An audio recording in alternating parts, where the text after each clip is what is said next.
Caros amigos do segundo D, tudo bem com vocês? Estou com muita saudade. A professora Camila entregou as cartinhas que vocês escreveram para mim. Gostei muito. Mas demorei para responder porque tenho muitas lições de casa. Então, resolvi escrever apenas uma carta para todos vocês. Esta classe de primeiro ano acaba de receber mais uma carta de David, um amigo imaginário das crianças. A cada dia gosto mais de ler e escrever. Tenho muitos amigos, mas não se preocupem, porque eu não esqueço de vocês, amiguinhos. O amigo David chegou a frequentar as aulas no ano passado, quando os alunos ainda estavam na educação infantil. Neste ano de 2011, o David não compareceu na turma e eles começaram a perguntar por que ele não estava frequentando as aulas. E eu falei, então vamos escrever uma carta para o David para saber o motivo. Então, a partir dessa questão deles, eu aproveitei como uma situação de aprendizagem, porque é uma situação comunicativa real, que para eles tem significado. Aguardo ansioso a resposta. Em breve estaremos juntos. Um grande abraço do amigo David. A professora Camila usa as cartas a David como proposta para desenvolver um dos gêneros do discurso, o gênero carta. Geralmente, até mesmo pela questão do gênero carta, que é a questão da distância e do tempo, não é imediato igual um e-mail, Então, mais ou menos uma vez por mês a gente tem esse intercâmbio, No passeio que nós fizemos, no passeio fotográfico, o que a gente encontrou de errado na nossa comunidade? Buraco, falta de sinalização. O que mais? Irregularidades Lixo. Falta de saneamento básico, falta de energia correta nas ruas. Lixo jogado em lugar errado. Nesta outra escola, alunos do 6º ano até o ensino médio praticam mais um dos gêneros do discurso, o gênero jornalístico. Quem faz a enquete hoje? Laila, Thiago, vocês fazem? Perfeito. O restante do grupo vai trabalhar o quê? Desenvolvendo temas, trabalhando em cima da ideia das fotos, do que a gente viu pela rua, de toda essa ideia. Os estudantes trabalham num jornal laboratório, atividade diretamente ligada ao ensino da língua portuguesa, que é a disciplina da professora Sandra. No mundo, nós não estamos sujeitos só a um tipo de texto. Na verdade, o mundo até dentro de um cartaz você vai ter um texto. Existe uma leitura daquilo. Então eu acho que quanto mais diverso, melhor. Quanto mais diverso, mais fácil vai ser para o aluno estar entendendo o mundo à sua volta. O filósofo russo Mikhail Bakhtin foi um dos principais teóricos dos gêneros do discurso. Os fundamentos estão num ensaio que ele escreveu em 1952. Maria Inês Campos, doutora em Linguística pela USP, é especialista na obra de Bakhtin. Ele vai pensar não a língua num sistema abstrato, mas a língua enquanto atividade humana. E que é dentro deste conceito de atividade humana que se trabalha com as diferentes possibilidades sociais de se produzir textos. E como é que esses textos podem aparecer? Eles podem aparecer nas diferentes esferas de circulação, nos jornais, eles aparecem nas atividades de divulgação científica, na divulgação artística, Mas, ao mesmo tempo, vai ter que considerar o momento em que esses textos vão ganhar um sentido. E também o estilo do gênero, quer dizer, se é uma reportagem, tem texto, mas tem fotografia, tem legenda, tem depoimento, vários elementos que constroem aquele gênero do discurso. Será que dá para a gente procurar na internet também? Então vamos descobrir quais são os serviços que fazem essa reciclagem, para no jornal a gente estar informando sobre isso. Bom trabalho para vocês. Começamos agora. Vamos embora trabalhar. Da coleta de informações à produção dos textos, os alunos da escola Sérgio da Costa têm uma semana para fechar o jornal. Toda essa atividade já se reflete na escrita dos estudantes. A gente gosta muito de escrever, que tal a gente inventa de escrever livro, a gente adora escrever. Eu acho que eu estou escrevendo bem, o jornal ele fez com que eu crescesse como pessoa e como na forma da escrita também. E eu também estou tendo um desenvolvimento melhor também na escola, na sala de aula. Eu diria para você 3 questões importantes para o trabalho com o gênero do discurso. A primeira é de se escolher no mínimo 2 textos para serem oferecidos. Então, se eu vou trabalhar com notícia, nunca uma notícia só, porque aí eu a transformo em modelo. Uma segunda é mostrar o espaço em que esse texto circula e não recortar a notícia. Normalmente, a gente recorta bem a notícia. Então, a notícia de primeira página, ela tem uma foto, ela tem legenda, ela tem manchete. E um terceiro, e eu acho que sublinharia também, é essa da recepção.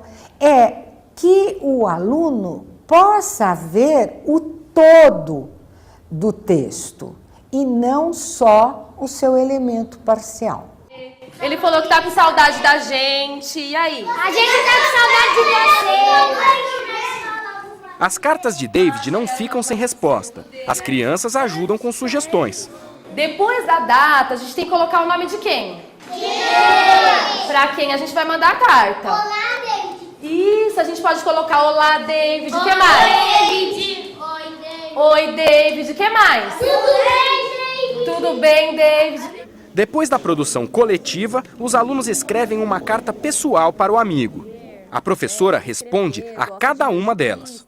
Eu coloco algumas palavras, né, que são próprias de criança, procuro responder o que eles perguntam para eles se sentirem, né, atendidos, né? Eu contei pra ele que eu tinha uma priminha que nasceu e ele falou que ele tem 3 primos.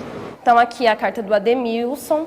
Então tem um trecho que ele fala: colega David, aí tem parque na sua escola, né? Sim ou não? Eu sou um pouco bagunceiro, e você?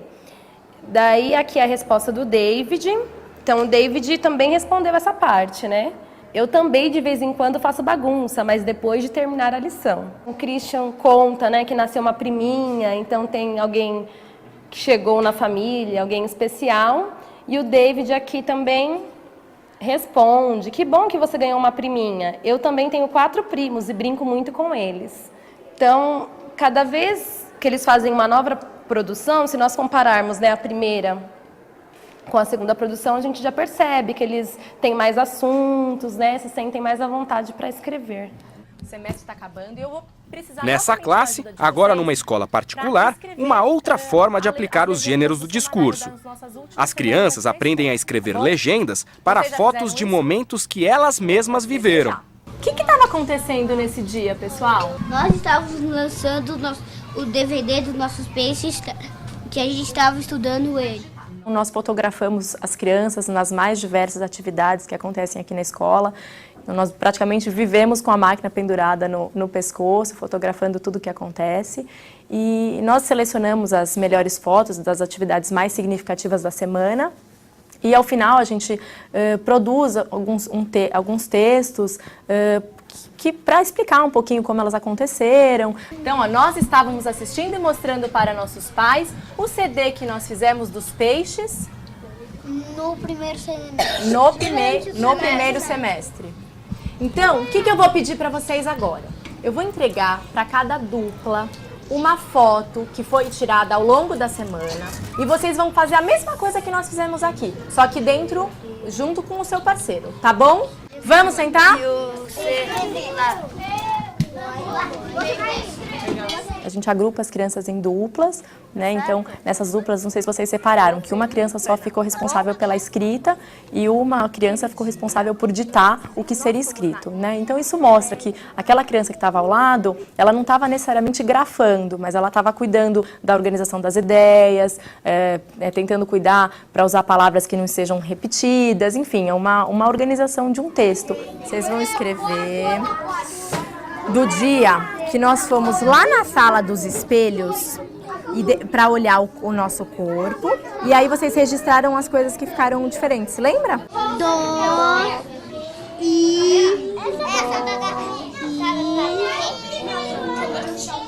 A gente tem um cuidado muito grande em focar qual vai ser o que a gente quer que a criança melhore naquele momento. Então, se naquele texto a gente acha que as questões mais graves estão na ortografia, a gente naquele momento não vai olhar aspectos discursivos, a gente vai ter um foco maior para ortografia, para as letras que estão faltando ali.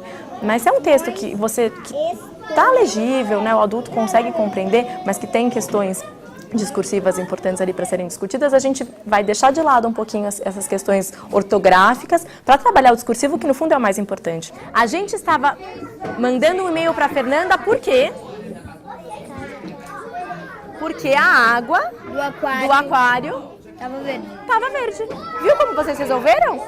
Muitas escolas praticam os diferentes gêneros do discurso hoje. A orientação está nos parâmetros curriculares nacionais, mas é bom ampliar os limites, como recomenda o professor Sandoval Gomes, da Faculdade de Educação da USP. É tão importante o sujeito ter acesso a um texto como bilhete, nota fiscal, receita. Tudo isso é importante porque isso circula no ambiente dele, mas é importante que ele tenha acesso, por exemplo, a um romance do Dostoiévski, é importante que ele tenha acesso ao Machado de Assis, né? E não existe qualquer tipo de relação de exclusão nessas duas coisas. Outros educadores, como a professora Cláudia Riolfi, também da USP, se preocupam. Na nossa pesquisa sobre gêneros do discurso, ela foi uma voz dissonante e importante para refletir. As teorias educacionais, elas passam por modas, como moda de roupa, né? Um dia usa mini saia, outro dia usa biquíni, outro dia usa pantalona. Agora o gênero está na moda. Então, se você vai até as escolas mais de vanguarda, as escolas de vanguarda serão aquelas que estarão adotando de maneira mais enfática a moda. Mas o que se vê a partir do acompanhamento dos textos produzidos pelos alunos é que essa moda, em termos práticos, ela é muito pouco eficaz. Porque se ensina uma forma para a criança e a criança responde aprendendo a forma. Saber reproduzir uma forma não é saber se virar na vida mais tarde. De maneira que eu imagino que tudo bem a pessoa adotar as modas se ela acha bacana, mas ela poderia pelo menos incluir nessas modas coisas que levam a criança a uma elaboração e uma aprendizagem mais a longo prazo, do tipo que ninguém tira dela, porque não é modismo que passa, vai, vem, coisa que ela leve para a sua vida.